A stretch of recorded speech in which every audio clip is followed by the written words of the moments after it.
And we are live. Just showing this interesting piece of glass.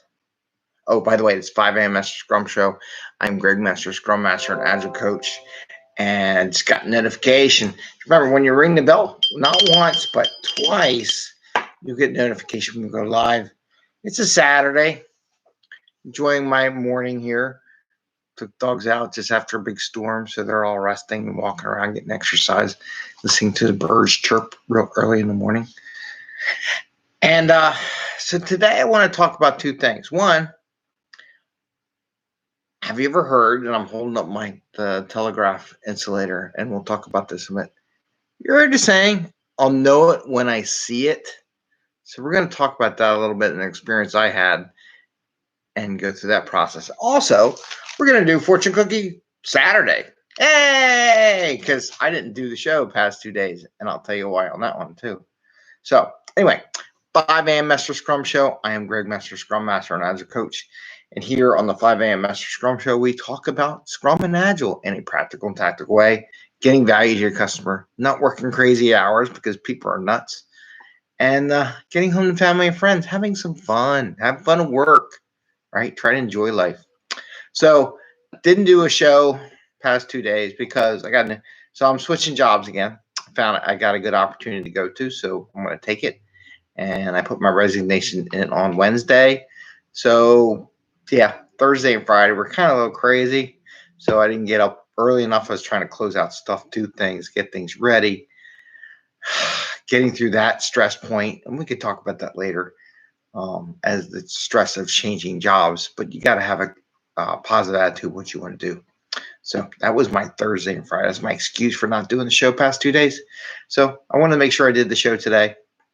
And like I said, every day is why we don't do a big backlog, because every day something comes up. Now, today, I want to talk about, I'll know it when I see it.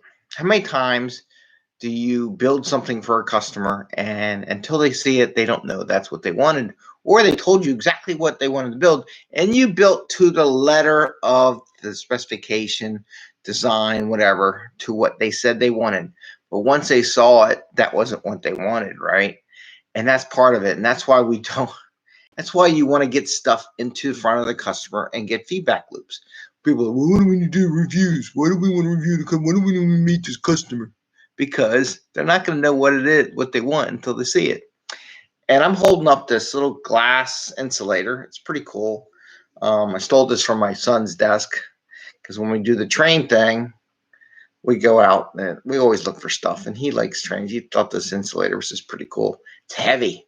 It's a heavy leaded glass. I mean, this probably still has lead in it. Probably going to die from it, right? But what was interesting is yesterday, I was browsing around Facebook Marketplace, and there was this big box of glass insulators. And I'm like, oh, wow. And they only wanted like $20 for it. I'm like, that's a deal. But then I thought to myself, okay, it'd be great. I didn't get it. We can talk about that another day. But the thought process by seeing the big box of glass insulators, right? I mean, think of this glass insulator and multiply by like 15. So like 15 of these things, not this color, but all kinds of different colors, but just a box full of them. And people collect them. So anybody has any of these that you want to get rid of, I'm going to tell you why. When I saw the box, I'm like, okay, what can I do with the glass insulators? I'm like, I have no idea. But when I saw it, a box full of insulators, it just triggered my mind. I says, you know what? I can build a display for kids, a telegraph display, not just a display, but an interactive activity. So when we do the train museum, that they can be on one side of the museum and do telegraph, where you do the ... dash, and do that whole Morse code thing. The definition of done article I wrote a while ago with the Morse code, because it's funny, the statement that went through Morse code was done, right? It's classic, right?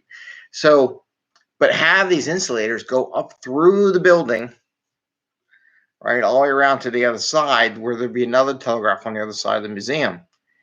And the kids can see how these would work. So it wouldn't be just like, let me put this on the shelf and people could just look at it. Don't it look pretty? Right? They can look at it. My thought was they would actually see how it actually works and actually do it. Kind of like a Scrum Master. I can coach people all I want, but until they do it and experience it, they ain't going to grasp what it does. So my thought was, if I had that whole box, I was going to rig up 20 of the whole entire box, maybe some more, and do some telegraph lines throughout the entire museum. Maybe there'd be more one station, just like a train station or a thing, and we'll have stops along, maybe because we want to do Pennsylvania Railroad kind of things.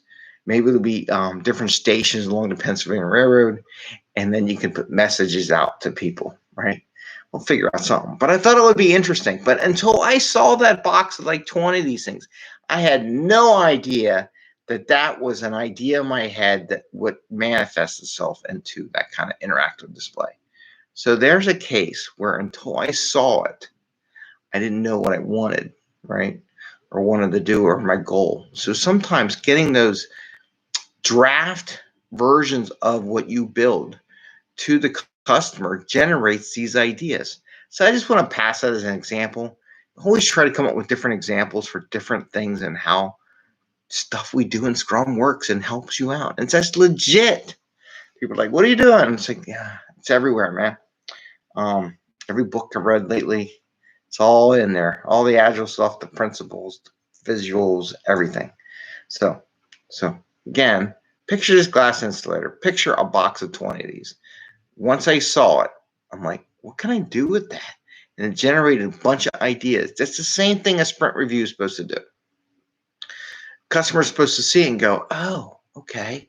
Can you do this? Can it do this? Can I use it for this? Is this a possibility? Because what they thought they were going to use it for may translate into 20 other different things, right? So think about the little glass insulator and the trains and the telegraph, and maybe one day I'll actually do a display and I'll show it on the show. So that was the idea about when I see it, I'll know it, right? Now the other thing, let's do Fortune Cookie Friday. Yay, Fortune Cookie Friday. Well, it's actually Saturday. So it's Fortune Cookie Saturday, yeah.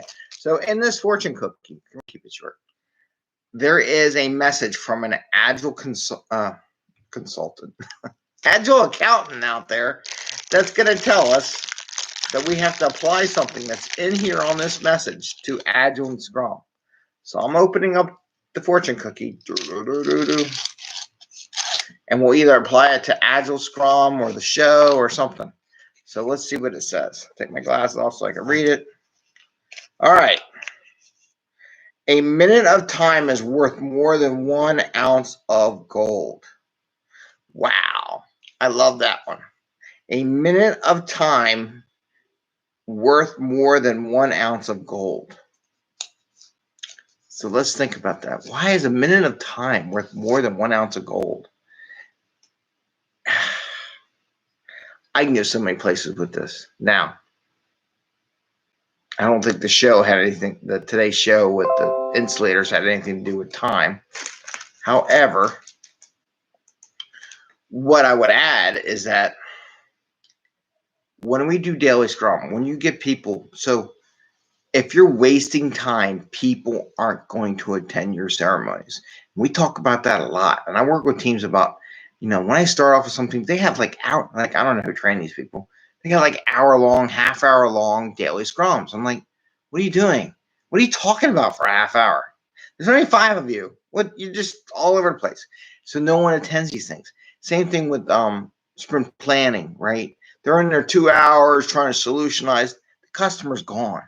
So every minute that you concentrate what you're doing, same thing, refinement, every sermon, refinement sessions, all this stuff, you want to treat each minute as gold and get the most effective use out of that time. You want to be prepared and ready to go. So this is great from a facilitation perspective. You want to design your facilitation experience to take the most value every little minute of time. And how do you do that? And you want to set that up. So 1 minute of time worth more than an ounce of gold. I would agree. So with that, and a little dinger over there, we're time to go. My phone's going off. Please give us a thumbs up if you like the show. Ring the bell twice. so you get notification when we go live. And I want to wish you all a happy day and happy scrumming. Take care and see you tomorrow. Bye. See ya.